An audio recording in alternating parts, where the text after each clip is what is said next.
Now greatness is on whose shoulder? That's why I wake up every morning at 2 o'clock, 2:30, because I got my mama counting on me. I got my sister counting on me. I got my son and my daughter counting on me. I got a world that gets up every morning and watches me. I got little kids who don't believe that they can do it. When they saw me, they thought now they can do it. So I get up every morning at 2:30, 3 o'clock. Why? What up, what up, what up? How everybody doing on this beautiful, beautiful Monday evening? It's that guy, Jimmy Reid, the sound man, coming to you from the center of the universe, the place we call Baltimore. Yeah, I just wanted to hop on real quick, talk about some tech stuff. It's been a minute since I've hopped on and we've looked at technology together. So I just want to, some new toys have come out. You know, Pioneer and dropped some new stuff. They dropped that new Alpha Theta CDJ 1500X. Is it just me or is it time for a new name? What's up, DJ Shy Knight? What's up, fam? Cause they still calling this joint the CDJ, but it don't play no CDs. I guess it's that brand. Everybody recognize that CDJ, but today's CDJ is not yesterday's CDJ. And so this joint is kind of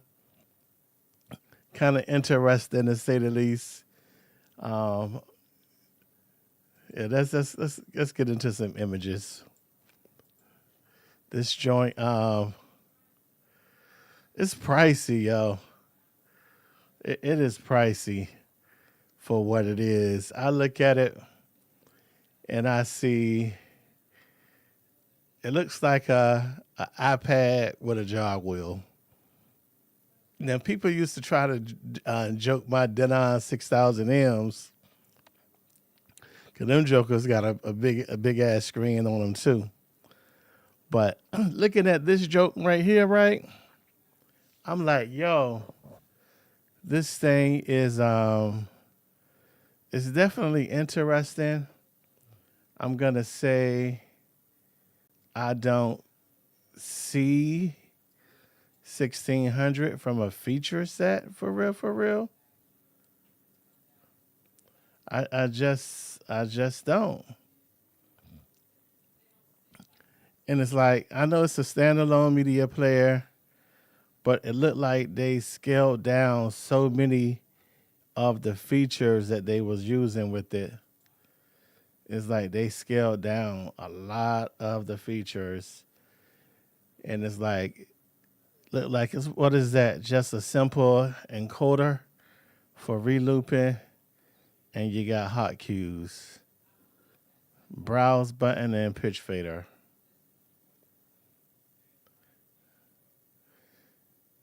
Yeah, DJ Shy Knight says it looked like a Fisher Price toy.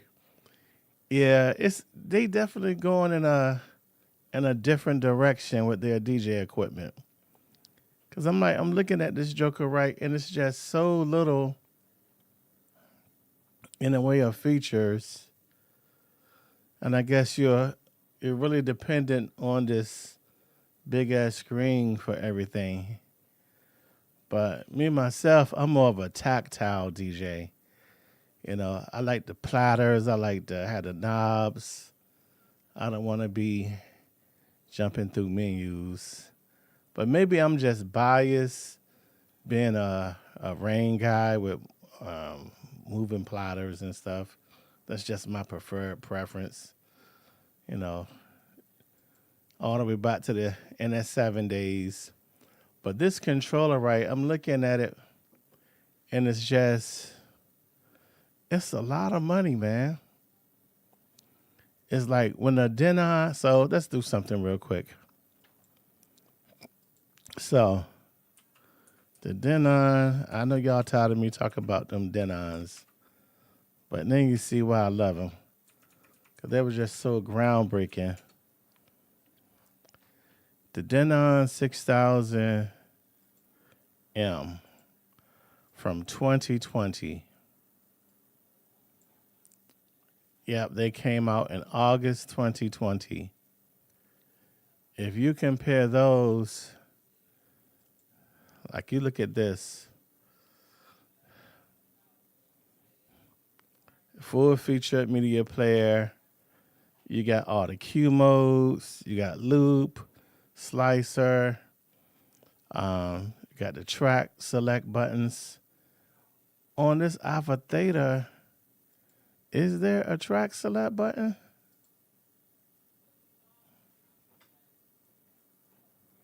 No, I don't see a track select button. This is wild. So you could tag a track. So everything is through the browse button. But it's like basic features that even the CDJ 3000s had that I feel like that this unit is lacking. And if you look at it, you compare the two, and this recently got an update far as software goes. So we got RGB waveforms now.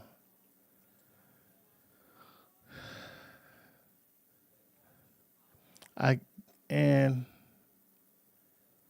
I know it's a standalone media player, but a lot of DJs that I know use software, either Rekordbox, Virtual DJ, or Serato.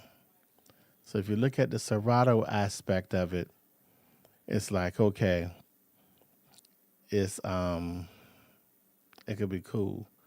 But with not being able to mount buttons like stems for stems and stuff like that, because the buttons don't exist to even map. So would there be an on-screen feature? I don't know. But I just don't understand it. So I think I'm gonna need Pioneer to send me one so I can test it out. And I'll let y'all know if they're worth the hype or not.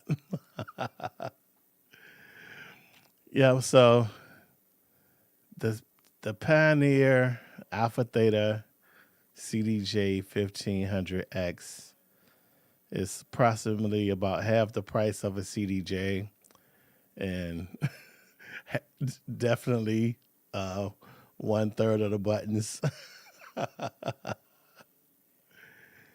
And if I'm not mistaken, it supports streaming, but you got to pay some type of fee or something to Record Box. So I got to dig into Record Box and just play around with it. See, for me, the type of events I do, I'm more of a event producer type. So I don't gigs that I normally do. I got to take my own shit because I'm providing the production, the speakers, sound, cameras, and stuff like that. But yeah, just looking at this thing, it doesn't.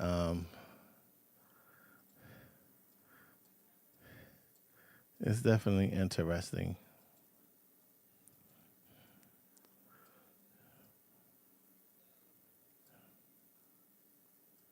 This so on the screen you got access to some of the features. I was about to say they didn't give it a sync button, but they put the sync on the screen. So it has slip mode. So it looks like auto cue, gate cue.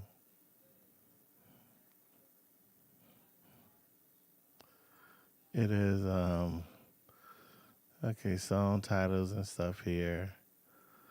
Okay, look like you got your loop, memory cue, and beep jump functions at the top of the screen.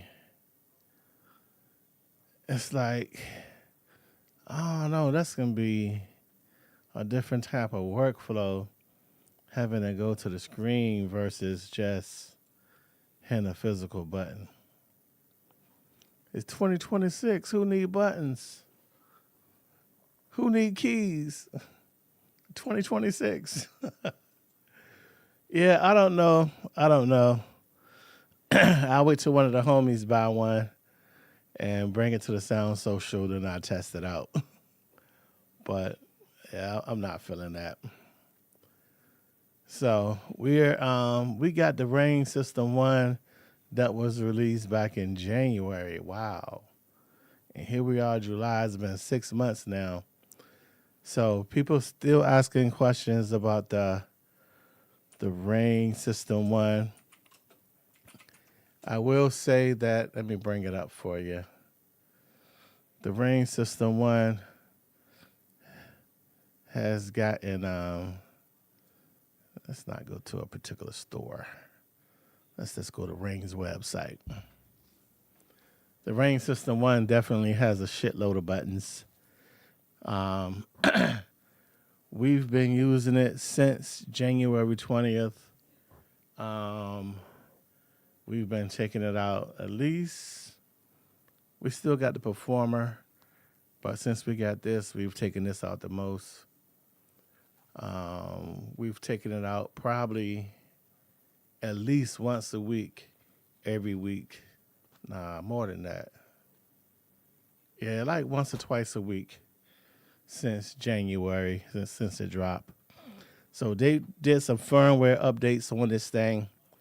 And so the firmware updates gave us onboard stems. So now you can analyze stems without a computer. It improved the performance. It was library updates they did. Let's see. We can go to it. We'll go to downloads. System 1, engine updates, OS. See what's new. All right, here we go. So on July 5th, they dropped 5.0.3. And that fixed the issue that could lead to audio interruption with album track art. I didn't experience that issue.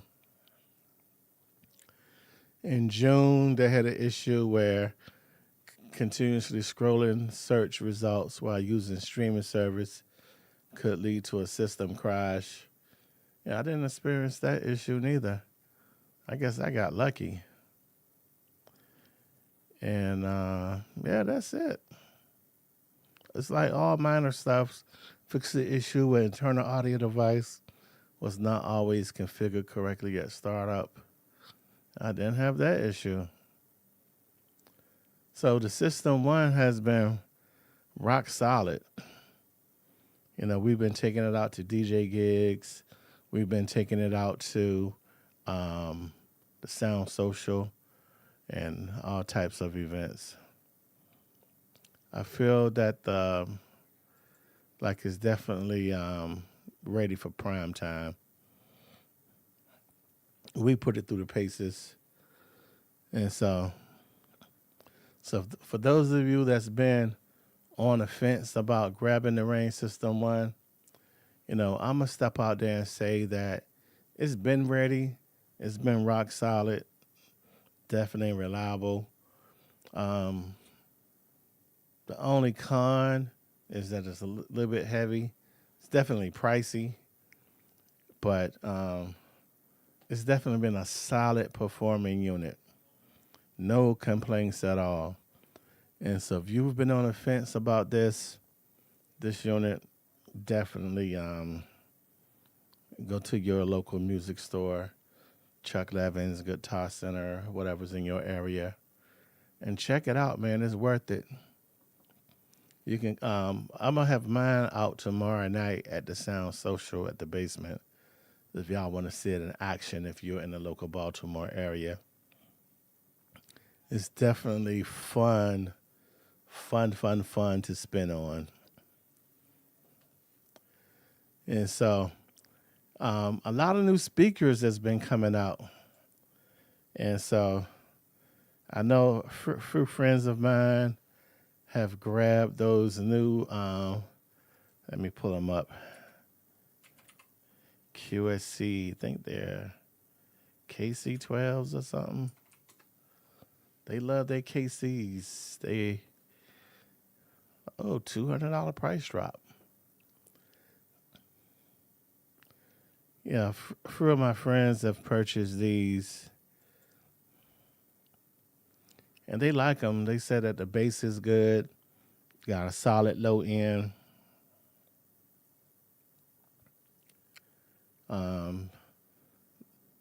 MSRP like $2,000 a speaker. That's a lot of money, man. Jeez. And so RCF recently dropped, I believe it is J11s. Yeah. Oh, they're the same price as the QSC. So the J11, oh, that's the old one, the J9s. Where did J11 go? Here we go. The J11 has a 12-inch woofer, 12 3-inch transducers, and a 1.75-inch compression driver, built-in DSP. Looking at like $2,000 a box. Of course, these prices are MSRP. And also, they released the new version. They did the Evox V15, I think it's called. They just dropped this about 2 weeks ago. And these are the big boys. They're pricey. Got the 15-inch woofer. They got 10 4-inch full-range drivers. 10 4-inch full-range drivers. Then they got that 1.75-inch compression driver. That's your tweeter. And they don't have the wheels no more, but they do have power cons. They don't look like they give you any DSP functions. They expect you to run these with like a decent mixer board.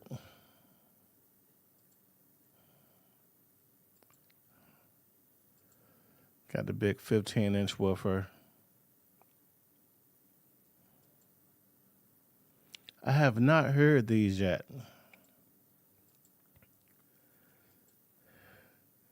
So you're looking at these 2,900 a side. By the time you factor in covers, you're looking at probably $3,000 a side, $6,000 for a pair. Now, $6,000 up for a pair of speakers. What could you get? Could you build a decent system with 2 tops and 2 subs for $6,000? Let's take a look.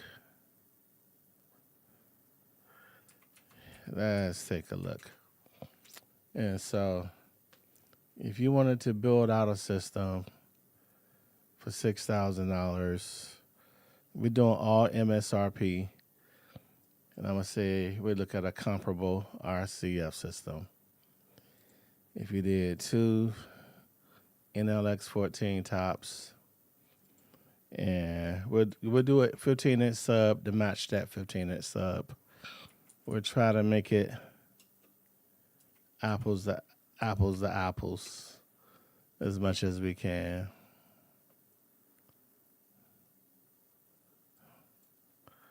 RCF AX15. All right, so the subs, the stock. What's that? $800 price drop. Beef. What? Oh, that's the 8003. I'm sorry, that's the wrong sub. I was about to say $800 off. Throw 2 more of those in the crate. So, that's weird that they not coming up.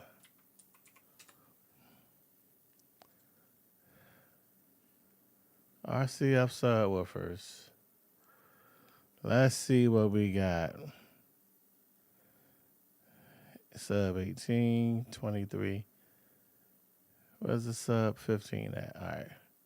2100 a sub. 2200 a sub. So if we add 2 of those to the cart,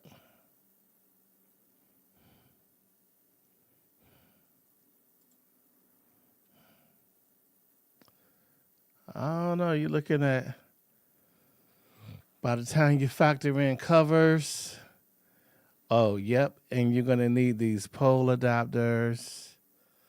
You're going to need those, 2 of those. You can't even use the speaker without those pole adapters. And you need 1 per speaker. And you still need the covers for the tops. And you need the cover for the sub. So you're looking at basically, we'll say 8,500. So this system would be like 8,500 MSRP versus the Evox V15s will come in at like 6,500. I can't say which would be better. I know this would be more flexible, but I will have to hear those Evox 15s. And the price tag is definitely nothing to sneeze at neither. Yeah. And so, but I'm going to be keeping my eye out for a demo of those new RCFs. And once I get an opportunity to listen to them, I'll definitely chat back in with y'all and give y'all an update on what I see and my thoughts on them. But in the meantime, if you have any questions, feel free to hit me up on the social media. Play my demo on IG as well as Facebook. Is that guy Jimmy Reid. All right, I appreciate y'all. Thank you for your time and your attention. And y'all have a good evening. Peace. Now greatness is on whose shoulder?